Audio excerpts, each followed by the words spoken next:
नमस्कार, जय हिंद दोस्तों। मैं आपका दोस्त शुभम गिरी आप सभी लोगों का हार्दिक स्वागत करता हूं अपने YouTube channel study with Shubham Giri में। दोस्तों, आप सभी लोगों के बहुत सारे कमेंट्स आए और उन्हीं कमेंट्स के आधार पर और जो आज की सारी खबरें हैं आप हम लेकर के आए हैं और आपके सभी सवालों का जवाब भी हम देंगे। मेरे पास वेटिंग लिस्ट को लेकर के सबसे ज़्यादा सवाल आ रहा है कि क्या वेटिंग लिस्ट आएगी, तो हम इस वीडियो में दोस्तों इसके ऊपर भी जवाब देंगे। और कट ऑफ डेट का जो कोर्ट केस है उसमें कितना दम है, तो कट ऑफ डेट के कोर्ट केस में कितना दम है इसके ऊपर भी हम बात करेंगे आपसे, और पूरा फेयरली हम बात करेंगे कि कितना दम है और कितनी संभावनाएं, सारी चीज़ों पर भी हम चर्चा करेंगे। और कुछ को भाई ज्वाइनिंग दे दिया और कुछ को रिजेक्ट कर दिया, ये सौतेला व्यवहार क्या है नेस का, इसके ऊपर भी हम चर्चा करेंगे। और इन्होंने खुद हमें मजबूती दी है, स्ट्रॉन्ग कर दिया है अपने केस में, ये भी हम इसके ऊपर बात करेंगे।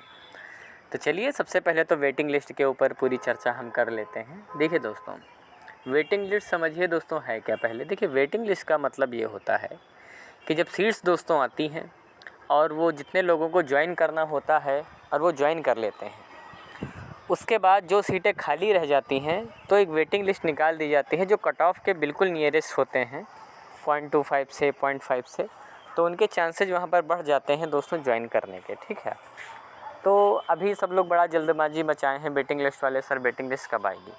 तो दोस्तों पहले आप ये समझ लीजिए, वेटिंग लिस्ट तब आ जाती है जब पहले चरण की ज्वाइनिंग प्रक्रिया पूरी कंप्लीट हो जाती है, बच्चे ज्वाइन कर लेते हैं और डिपार्टमेंट के पास ये पूरा डेटा आ जाता है कि हमारे पास इतनी सीट खाली रह गई हैं, इतने लोगों ने ज्वाइन नहीं किया है, और उनको एक नोटिस दे दी जाती है। जो लोग खाली सीट छोड़ देते हैं कि क्या सर आप ज्वाइन नहीं करना चाहते हैं, वहाँ से जब क्लैरिफिकेशन उनको मिल जाता है तब वो ज्वाइनिंग को लेकर के दोस्तों तब वो देखते हैं कितना लोग सीट खाली रह गया है, और उसके ऊपर कट ऑफ की फिर वो बात करते हैं कि कट ऑफ में हम कितने लोग, जितने भी ज़्यादा मतलब जितने ज़्यादा सीटें वैकेंट रह जाती हैं कट ऑफ उसी के अनुसार गिरता है। ठीक है, तो मान लीजिए जिनका 0.25 कम है वो लोग तो भाई बिल्कुल श्योरली है कि जब वेटिंग लिस्ट आएगी तो उनका हो ही जाना है, क्योंकि 0.25 के हिसाब से नीचे कट ऑफ गिरेगी। 0.5 उसी प्रकार से जैसे जैसे नीचे जाएंगे 0.5 कम है, 0.1 कम है, तो उनके चांसेस कम होते चले जाएंगे। लेकिन जो बिल्कुल कट ऑफ के बिल्कुल मुहाने पर बैठे हैं उनके चांसेस दोस्तों काफ़ी ज़्यादा बढ़ जाएंगे इसमें। ठीक है, तो रही बात वेटिंग लिस्ट कब आएगी, तो मैं बता दूं अभी भर्ती प्रक्रिया पूरी चल रही है, सारी कार्यवाही चल रही है और ये जुलाई तक दोस्तों चलती रहेगी। तो आप अगस्त के पहले ना ही मान करके चलें दोस्तों वेटिंग आएगा, अगस्त के पहले वेटिंग नहीं आएगी, क्योंकि अभी पूरा जुलाई चलेगा इसमें। क्योंकि जैसे कि जो ज्वाइनिंग है वो जुलाई में हो रही है कई जगह पर, आंध्र प्रदेश में तो जुलाई में ही होगी। फिर जेएससी का भी वेटिंग लिस्ट आएगा, है ना, क्योंकि उसमें भी बहुत सारे लोग होंगे जो शायद ज्वाइन नहीं करेंगे, जितने भी लोग हों 10 हों 20 हों जितने भी लोग होंगे। तो अगस्त के पहले मान करके चलिए कि वेटिंग लिस्ट दोस्तों नहीं ही आएगी, मैं क्लियरली बोल रहा हूँ, उसमें कोई ऐसी बात नहीं है। ठीक है, अब दूसरे नंबर पर बात कर लेते हैं कि कट ऑफ डेट के कोर्ट केस में कितना दम है।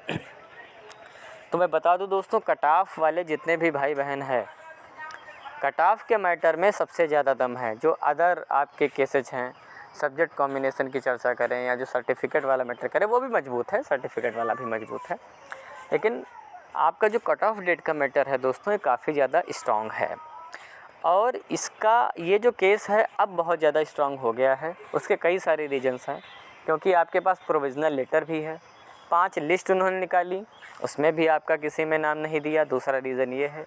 तीसरा कारण ये है दोस्तों, कोरोना की वजह से आप लोगों का सेशन लेट हुआ, जिसके कारण आपका जो रिज़ल्ट था वो लेट आया, वो भी एक बात आपके पक्ष में रहेगी। तो भाई उसका परिणाम बच्चे क्यों भुगतें? जिन्होंने 2 साल पेपर ही नहीं दिए, प्रमोट करके पास हो गए, वो एलिजिबल हो गए, और जो 2 साल मेहनत की है और उनका 15 दिन रिज़ल्ट लेट हो गया वो अनएलिजिबल हो गए। तो ये कहीं ना कहीं तक अनफेयर वाली बात लगती है दोस्तों, है ना। तो ये पॉइंट आपके एक हक में जाएगा। दूसरा पॉइंट दोस्तों ये निकल कर के आता है कि इन्होंने, जो मैंने नीचे लिखा हुआ भी है कि कुछ को इन्होंने रिजेक्ट किया, कुछ को ज्वाइनिंग दे दी, ये सौतेला व्यवहार नेक्स्ट ने क्यों किया। दोस्तों ये जो पॉइंट है ना, आप सभी लोगों के लिए बहुत ही महत्वपूर्ण पॉइंट है, क्योंकि हमारा संविधान जो है, कॉन्स्टिट्यूशन जो है, उसका आर्टिकल 14 जो समानता का अधिकार प्रदान करता है कि आपके साथ किसी प्रकार का भेदभाव नहीं किया जाएगा और जो सबके साथ व्यवहार किया जाएगा वो आपके साथ भी व्यवहार किया जाएगा। मगर इन्होंने ऐसा बिल्कुल भी नहीं किया। इन्होंने 50 से अधिक लड़कों को, वैसे संख्या ज़्यादा भी हो सकती है क्योंकि लोग जानकारी छुपा रहे हैं, वो अपनी जानकारी नहीं देना चाहते हैं, है ना। तो मेरा अंदाज़ा है कि और कुछ लिस्ट मेरे पास भी है जिन लोगों ने ज्वाइन कर रखा है।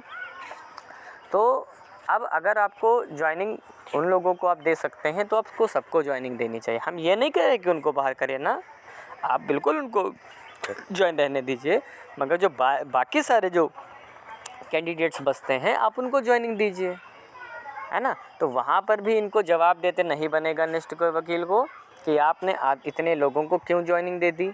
इनका भी तो कट ऑफ मैटर है, तो इनके ऊपर प्रेशर बनेगा और वहाँ पूरी उम्मीद बनेगी कि ये हम लोगों को भी, जितने भी मेरे कट ऑफ डेट वाले भाई बहन हैं, उनको भी ज्वाइनिंग मिलेगी। तो भाई रही बात दम की, जो लोग पूछ रहे थे कि कितना दम है, तो भाई बहुत दम है और इस मैटर में इतना दम है कि हमें नौकरी मिलेगी।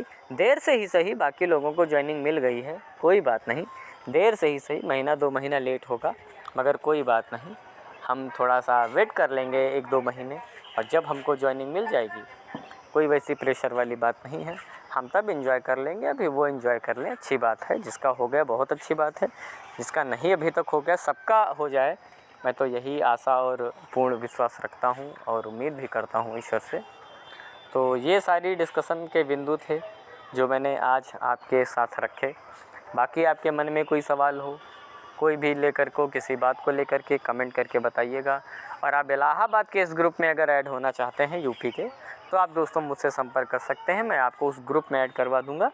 और आप इलाहाबाद में, मैं बता दूं, इलाहाबाद का जो रिज़ल्ट अगर आप देखोगे मोस्टली बच्चों के फेवर में वहाँ के रिज़ल्ट्स आते हैं और हमारे जो वकील हैं बहुत अच्छे वकील हैं, बहुत अच्छे से वहाँ पर लड़ाई लड़ी जाएगी और काफ़ी चीज़ें हमारे हक़ में हैं। तो मैं आप सभी लोगों को उसमें भी ऐड करवाने की कोशिश करूँगा। बस कंडीशन ये है कि आप यूपी से बिलोंग करते हो, है ना, या आपने यूपी में एग्ज़ाम दिया हो, तो आप हमारे केस में ऐड हो सकते हैं, यानी इलाहाबाद वाले ग्रुप में।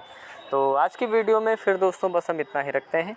बाकी कोई मन में प्रश्न हो, कोई मन में इंक्वायरी हो, कमेंट करिएगा। आपके सभी सवालों के जवाब कमेंट के माध्यम से या जिस तरीके से भी संभव होगा हम आपको देने की पूरी कोशिश करेंगे। हम लगातार दोस्तों भर्ती की शुरुआत से आपका सपोर्ट कर रहे हैं।